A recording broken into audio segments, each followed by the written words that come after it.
1932년의 상하이는 화려한 외양과는 달리 무거운 침묵이 흐르는 도시였습니다. 일본 제국주의의 군합발 소리는 도시의 모든 골목을 잠식하고 있었습니다. 일제는 상하이 사변의 승리를 기념하기 위해 거대한 축제를 준비하고 있었습니다. 홍코우 공원은 이제 시민들의 휴식처가 아닌 군사적 과시의 장으로 변모했습니다. 공원 입구에는 삼엄한 경계망이 쳐져 외부인의 접근을 철저히 차단했습니다. 곳곳에 배치된 초병들의 눈빛은 서슬퍼런 칼날처럼 날카로웠습니다. 공원 내부에는 천황의 생일인 천장절과 승전 기념식을 위한 거대한 단상이 세워졌습니다. 수만 명의 인파가 모여들 것이 예상되는 가운데 공기는 점점 더 무겁게 가라앉았습니다. 도시의 한 구석에서 청년 윤봉길은 조용히 시계를 내려다보고 있었습니다. 그의 표정은 호수처럼 고요했으나 눈동자 속에는 거대한 불꽃이 일렁이고 있었습니다. 고국에 두고 온 어린 자식들과 아내의 얼굴이 잠시 스쳐 지나갔습니다. 하지만 그는 개인의 안위보다 민족의 자유가 더 시급함을 누구보다 잘 알고 있었습니다. 윤봉길은 정갈하게 다려진 양복을 입으며 마지막 전투를 준비했습니다. 그의 곁에는 평범해 보이는 물통과 도시락 상자가 놓여 있었습니다. 그것들은 단순한 도구가 아닌 일제의 심장부를 타격할 강력한 무기였습니다. 백범 김구 선생과의 마지막 작별 인사는 짧지만 강렬했습니다. 두 사람 사이에는 말로 다 할 수 없는 깊은 신뢰와 비장함이 흘렀습니다. 후일 지하에서 만나자는 약속은 죽음을 초월한 동지애의 증표였습니다. 상하이의 거리는 여전히 일본군의 순찰차 소리로 소란스러웠습니다. 일제는 이번 행사를 통해 자신들의 세력을 전 세계에 과시하려 했습니다. 침략의 역사를 승리로 포장하려는 그들의 오만함이 극에 달한 순간이었습니다. 중국인 거주구역의 상인들은 숨을 죽인 채 폭풍이 지나가기만을 기다렸습니다. 그 누구도 한 청년이 역사의 물줄기를 바꿀 준비를 하고 있다는 것을 알지 못했습니다. 행사 당일 새벽 홍커우 공원 주변은 겹겹이 쌓인 인간 장벽으로 가득 찼습니다. 일본 헌병대원들은 매서운 눈초리로 지나가는 모든 이들을 감시했습니다. 일본 거류민들은 축제 분위기에 젖어 일장기를 흔들며 공원으로 향했습니다. 단상 위에는 시라카와 대장 등 일제의 핵심 수뇌부들이 속속 도착했습니다. 그들의 가슴에 달린 훈장들은 잔혹한 전쟁의 전리품처럼 번뜩였습니다. 공원의 스피커에서는 기미가요가 울려 퍼지기 시작했습니다. 같은 시각 윤봉길은 인파 속에 섞여 공원 정문을 통과하고 있었습니다. 그의 손에는 폭탄이 숨겨진 물통과 도시락이 단단히 쥐어져 있었습니다. 검문소를 지나는 찰나 한 헌병이 그를 멈춰 세웠습니다. 하지만 그는 평범한 일본 거류민인 것처럼 태연하게 미소를 지어 보였습니다. 헌병은 의심 없이 그를 통과시켰고 그는 마침내 공원 안쪽으로 깊숙이 진입했습니다. 행사장은 이미 광적인 열기로 가득 차 오르고 있었습니다. 윤봉길은 단상에서 가장 가까운 곳을 찾아 천천히 발걸음을 옮겼습니다.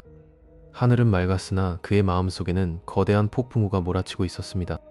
행사의 절정을 알리는 포성이 저 멀리서 울려 퍼졌습니다. 이제 그는 준비해온 물통의 마개를 천천히 확인했습니다. 단상 위에 일본 수뇌부들이 모두 일어서서 경례를 하는 순간이 다가왔습니다. 윤봉길은 군중 사이를 비집고 나와 단상을 향해 몸을 잔뜩 웅크렸습니다. 그의 손가락이 물통 폭탄의 발화장치에 닿았습니다. 정적을 깨는 차가운 금속 마찰음이 그의 귓가에만 들려왔습니다. 마침내 그는 모든 힘을 다해 단상을 향해 돌진하기 시작했습니다. 당황한 일본 호위병들의 시선이 그에게 꽂히는 찰나였습니다. 윤봉길의 손을 떠난 물통 폭탄이 허공을 가르며 아름답고도 무거운 궤적을 그렸습니다. 시간이 멈춘 듯한 고요 속에서 폭탄은 정확히 단상의 중앙으로 떨어졌습니다. 수뇌부들의 눈동자에 공포가 어리기도 전에 세상이 하얗게 변하기 시작했습니다. 수뇌부들의 눈동자에 공포가 어리기도 전에 세상이 하얗게 변하기 시작했습니다. 윤봉길 의사는 자신의 품 안에 있던 수통형 폭탄의 안전핀을 조용히 뽑았습니다. 그의 심장 소리는 마치 거대한 북소리처럼 귓가에서 요동치고 있었습니다. 주위의 경비병들이 눈을 돌리는 찰나의 순간을 그는 놓치지 않았습니다. 단상을 향해 힘차게 내디딘 발걸음에는 조국의 운명이 실려 있었습니다. 그는 오른손에 쥔 수통형 폭탄을 조준하여 허공으로 높게 던졌습니다. 폭탄은 차가운 공기를 가르며 포물선을 그리며 단상을 향해 날아갔습니다. 일본군 장성들의 머리 위로 죽음의 사자가 소리 없이 내려앉고 있었습니다. 거대한 폭음이 정적을 깨뜨리며 홍커우 공원 전체를 뒤흔들었습니다. 단상 위는 순식간에 화염과 파편이 뒤섞인 아수라장으로 변했습니다. 비명소리가 자욱한 연기 사이를 뚫고 사방으로 퍼져나갔습니다. 시라카와 대장을 비롯한 일본 수뇌부들이 피를 흘리며 쓰러졌습니다. 윤봉길 의사는 그 혼란의 중심에서 도망치지 않고 자리를 지켰습니다. 그는 마지막 남은 도시락 폭탄을 꺼내 자결하려 시도했습니다. 하지만 달려든 일본 헌병들에 의해 그는 바닥으로 거칠게 밀쳐졌습니다. 수많은 군화발이 그의 몸을 지식이며 무자비한 폭행이 시작되었습니다. 피범벅이 된 얼굴 속에서도 그의 눈빛만은 여전히 타오르고 있었습니다. 대한 독립 만세라는 외침이 공원 하늘로 높게 울려 퍼졌습니다. 일본 헌병들은 그의 입을 막기 위해 개총개판으로 얼굴을 가격했습니다. 하얀 셔츠는 어느새 붉은 선열로 얼룩져 처참한 모습으로 변했습니다. 주변을 포위한 일본군들의 얼굴에는 당혹감과 분노가 가득했습니다. 부상당한 장성들을 후송하기 위해 구급차들이 요란한 소리를 내며 진입했습니다. 축제 분위기였던 공원은 순식간에 지옥 같은 공포의 현장이 되었습니다. 일본 영사관 관계자들은 서둘러 현장을 수습하려 동분서주했습니다. 억눌린 민족의 한이 담긴 폭발은 상하이의 하늘을 무겁게 짓눌렀습니다. 결박당한 윤봉길 의사는 헌병대 차량으로 거칠게 끌려갔습니다. 그는 고통 속에서도 신음 한마디 내뱉지 않고 당당히 고개를 들었습니다. 이 사건은 전 세계 통신사를 통해 삽시간에 전 지구로 타전되었습니다. 상하이에 주둔하던 각국 외교관들은 예상치 못한 사태에 경악을 금치 못했습니다. 일제는 즉각 비상계엄을 선포하고 상하이 전역의 한국인들을 탄압하기 시작했습니다. 임시정부 요인들은 일제의 보복을 피해 급히 은신처를 옮겨야 했습니다. 그러나 소식을 접한 우리 민족의 가슴 속에는 새로운 희망의 불씨가 지펴졌습니다. 취조실로 끌려온 그는 차가운 철제 의자에 강제로 앉혀졌습니다. 일본 신문관은 도끼 서린 눈으로 그를 노려보며 배후를 캐물었습니다. 윤 의사는 오직 조국의 독립을 위해 스스로 행한 일이라며 당당히 맞섰습니다. 대답이 마음에 들지 않자 신문관의 손등이 그의 뺨을 강하게 강타했습니다. 입가에서 흘러내리는 피를 삼키며 그는 조용히 눈을 감았습니다. 밖에서는 일본군들의 함성과 군화 소리가 끊임없이 울리고 있었습니다. 단 한 명의 청년이 거대한 제국을 공포에 몰아넣은 역사적인 날이었습니다. 하지만 일제는 이 사건을 계기로 더 끔찍한 계획을 준비하기 시작했습니다. 갑자기 취조실 문이 거칠게 열리며 검은 정장의 사내들이 들이닥쳤습니다. 그들의 손에는 이름 모를 가방과 고문 도구들이 들려 있었습니다. 윤 의사의 앞날에 닥칠 거대한 시련이 이제 막 시작되려 하고 있었습니다. 과연 그는 일제의 무자비한 고문 속에서 조국의 비밀을 지켜낼 수 있을까요?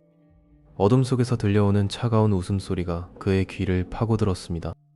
차가운 감옥의 벽 너머로 상하이의 폭발음은 전 세계로 퍼져나갔습니다. 일본 제국주의의 심장부가 타격받았다는 소식은 잠자던 중국 대륙을 흔들어 깨웠습니다.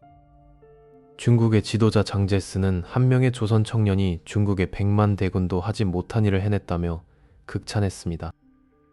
이 사건을 계기로 중국 국민당 정부는 대한민국 임시정부를 공식적으로 지원하기 시작했습니다. 자금 지원과 군사훈련의 길이 열리며 독립운동은 새로운 전환점을 맞이하게 되었습니다. 하지만 의거의 주인공인 윤봉길 의사는 일본 군법회의에서 사형을 선고받았습니다. 그는 죽음을 앞둔 순간에도 조국의 독립을 확신하며 평온한 표정을 잃지 않았습니다. 1932년 12월 19일 가나자와 육군 공병 작업장에서 그는 마지막 숨을 거두었습니다. 일제는 그의 시신을 쓰레기 하차장 길목에 묻어 사람들에게 밟히게 하는 만행을 저질렀습니다. 김구 선생은 해방 이후 가장 먼저 윤 의사의 유해를 찾기 위해 사람들을 파견했습니다. 마침내 1946년 윤 의사의 유해는 고국으로 돌아와 효창공원에 안치되었습니다. 그의 의거는 단순히 폭탄을 던진 행위를 넘어 한민족의 자존심을 세계에 알린 사건이었습니다. 홍커우 공원의 폭발음은 한국 독립의 당위성을 국제사회에 각인시켰습니다. 오늘날 우리는 그가 꿈꾸었던 자유로운 대한민국에서 살아가고 있습니다. 매년 4월 29일이면 상하이와 한국에서는 그의 숭고한 정신을 기리는 행사가 열립니다. 충남 예산의 충의사에는 그의 유품과 정신이 여전히 살아 숨쉬고 있습니다. 그가 남긴 장부 출가생 불안이라는 문구는 청년의 결연한 의지를 보여줍니다. 카이로 회담에서 한국의 독립이 명시될 수 있었던 뿌리에도 그의 희생이 있었습니다. 윤봉길이라는 이름은 우리 역사에서 영원히 꺼지지 않는 횃불이 되었습니다. 우리는 그가 포기하지 않았던 독립의 가치를 다시금 되새겨 보아야 합니다. 역사적 기록은 그날의 진실을 증명하며 우리에게 끊임없이 말을 건넵니다. 진정한 애국심은 거창한 구호가 아니라 실천하는 용기에서 나옵니다. 조국을 위해 모든 것을 던졌던 그의 나이는 고작 25이었습니다. 그 어린 청년의 어깨에 실린 무게는 민족의 운명 그 자체였습니다. 대한민국 정부는 그의 공헌을 기려 건국훈장 대한민국장을 수여했습니다. 이제 그의 이야기는 후대에게 전해져 새로운 용기의 원천이 되고 있습니다. 상하이의 하늘은 그날의 뜨거웠던 열기를 기억하고 있을 것입니다. 역사는 잊혀지는 것이 아니라 기록을 통해 다시 태어납니다. 윤봉길 의사가 던진 것은 폭탄이 아니라 우리 민족의 독립의지였습니다. 그날의 함성과 충격은 100년이 지난 지금까지도 우리의 가슴을 울립니다. 우리는 그가 지켜낸 이 땅의 소중함을 매 순간 기억해야 합니다. 식민지의 어둠 속에서 스스로 빛이 되었던 한 청년을 생각합니다.